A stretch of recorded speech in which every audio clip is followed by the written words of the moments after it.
Morning class, my name is Sergeant Moyer, and today we're going to be discussing diversity in the Army and why it's important as a leader in your unit and just in the Army in general. Firstly, I want to thank Staff Sergeant Agater, my SGL, for sitting in class with us today. And the classification of today's briefing is going to be unclassified. Okay, so we're going to go ahead and get started with the briefing. All right, diversity in the Army. So on today's agenda, we have the introduction. We have how does diversity help in the Army. We're going to discuss that and its role, handling life's problems, the importance of gender diversity. How does age have an effect in the Army? Getting help from foreign countries, the importance of multiple languages, conclusion, and then I'll save time for any questions. So, the introduction. Diversity in the Army is an important attribute because it allows multiple viewpoints, different avenues of thought process, and a vast multitude of varying experiences from outside of the military. So, I bet you're wondering, how does diversity affect and help in the Army? Okay, so diversity, when you think of the word diversity, you think of, different, right? Okay, so diversity, includes things like age, gender, and race. So it is through diversity that the Army can function so well, if you think about it. So some soldiers bring their personal experiences and knowledge from their respective backgrounds. With diversity in age, some of the more mature soldiers can share the information that they have learned over their years because they're older soldiers, so they have more experience. So if you see here, we have the different types of soldiers, yellow, black, white, brown, all nationalities of soldiers. And that's what being diverse in the Army is all about. Just all of those different backgrounds, different genders, different races coming together to make the Army strong. Okay, so handling life's problems. There's a lot of times where soldiers are going through things. They're stressed out, they have problems in their marriage, problems with their children, problems with, I don't know, just everyday stress from being in the military. And it gets hard, there's the Army, it asks a lot of us, and it can definitely get hard sometimes. So as you see here, we have a soldier. He's crying. He has his wife's purse in the background. He's probably going through some type of marital stress. And soldiers like that, they need to get some type of help. And whenever when the surgeon, he's like I said, he's seeking the advice from the older, more mature, experienced soldiers. So after years of dealing with the spouse and deployments and field missions, the older soldiers have many useful tips for dealing with issues within the home. So, like I said, deployments, that's a big thing too.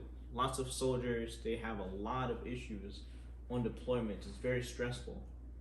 And it's not that good. And field missions as well. A lot of soldiers are gone in the field and they don't know when they're going to come home because things change all the time. So another thing is that they also know different places and organizations that can help offer assistance to the older soldiers. Okay. So the importance of gender diversity. There's men and there's women soldiers, and each one of them play their own important role in making this Army great and strong.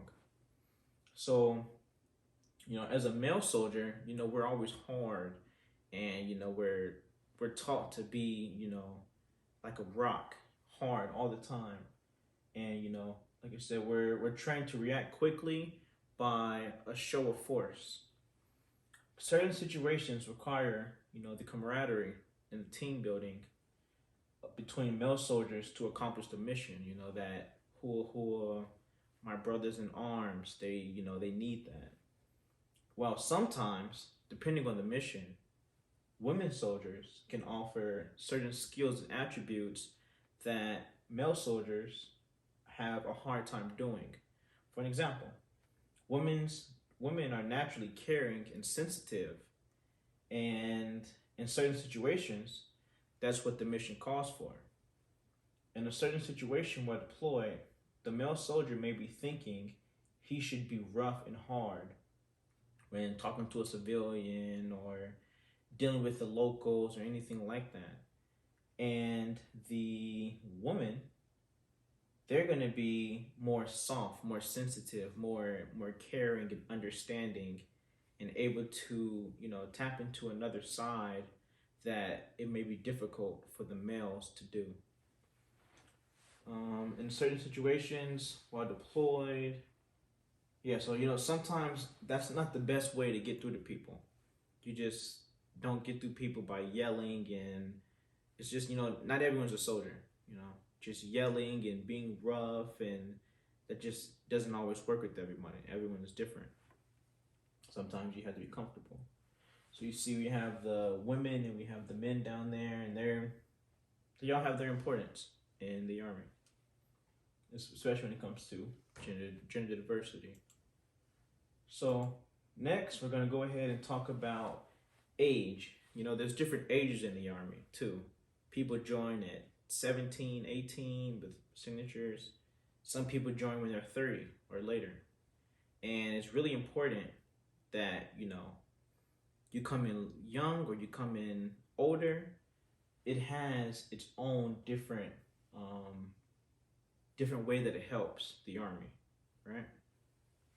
So the thing I know is that the younger soldiers, right? So they're young, fresh out of high school, 2021 kids, Y generation, whatever they say.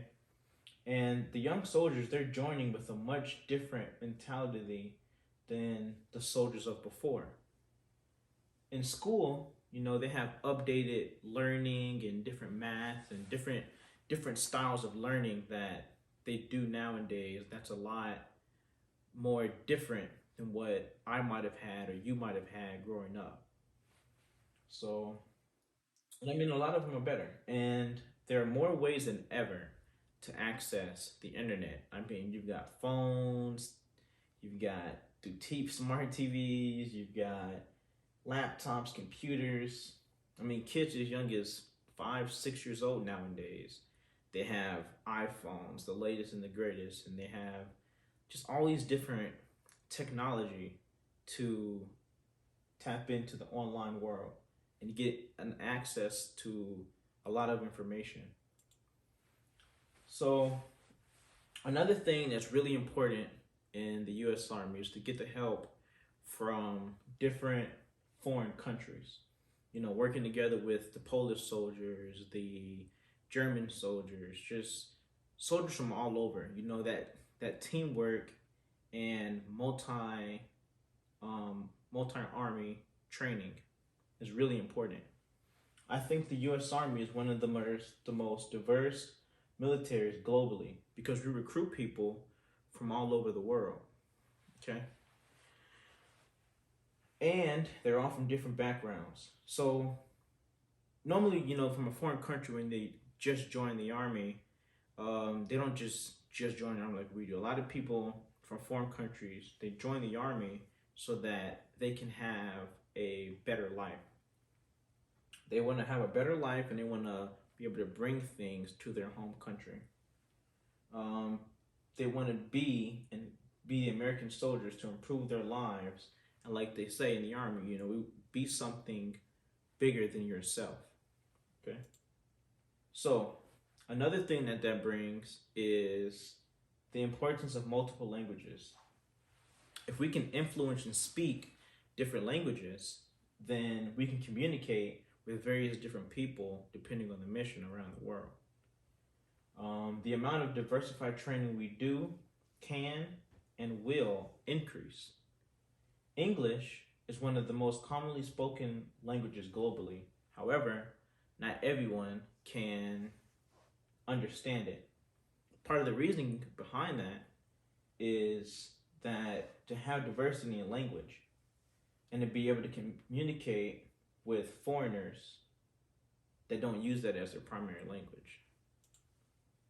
Okay, so in conclusion, we pretty much went over a lot of the stuff. We discussed what many different types of diversity that there are and how they can help in the Army and how they're important in each and own way.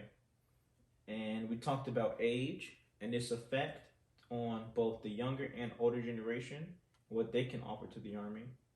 We talked about different gender roles and what they offer, and even language, and how reaching out to all sides of the world can help build a much stronger multicultural army by recruiting from everywhere and bringing people together regardless of gender, language, age, and background. So at this time, I'm going to go ahead and close out the brief. I know I said I was going to save some time at the end for questions. So you guys all made it through the brief. Hopefully you guys learned something. And like I said before, as I mentioned,